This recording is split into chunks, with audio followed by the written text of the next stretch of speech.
O clima é bastante tenso e essas declarações prejudicam o diálogo, principalmente em relação ao fim da guerra, de que forma, hein?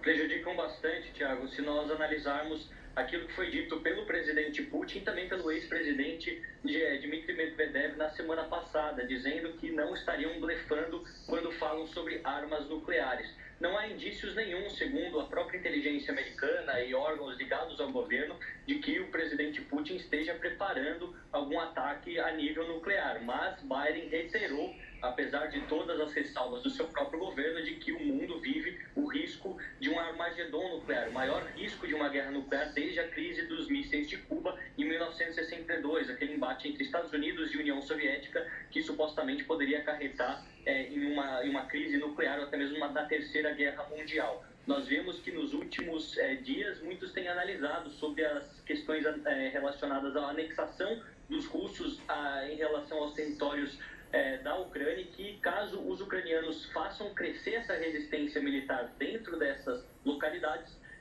o governo do Kremlin poderia responder com ataques nucleares, até mesmo com armas nucleares de baixa dissipação, ou um pouco menos devastadoras do que aquelas que nós já vimos ao longo do último século. É algo que várias entidades internacionais, até mesmo a própria ONU, tem criticado em diversas falas, porque nós sabemos que uma guerra nuclear poderia significar a morte de milhões de pessoas, de uma devastação ambiental irreparável.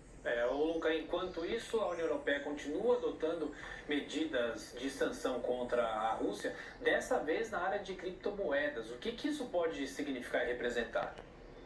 Olha, a gente viu que aquelas sanções relacionadas aos setores energéticos foi um tiro que saiu meio que pela culatra. Então, os russos estão agora sendo alvos de operações financeiras. Pessoas que estavam ainda negociando ou fazendo negócios dentro da União Europeia até 10 mil euros, todas elas não podem mais ter a realização desses serviços, além, é claro, da utilização dessas criptomoedas, que era algo pouco utilizado na Rússia antes da guerra e foi uma alternativa que os russos, os empresários, aqueles oligarcas acharam para tentar contornar essas sanções econômicas, já que o sistema é diferente daquele empregado no próprio sistema financeiro tradicional. A gente vê que agora as criptomoedas da Rússia são proibidas, não poderão ser utilizadas aqui, o que deixa menos alternativas nas mãos dos russos para tentar, de alguma forma, ter essa flexibilidade de utilizar os seus ativos que estão no exterior. Lembrando que até há uma possibilidade de que esses ativos russos congelados no Ocidente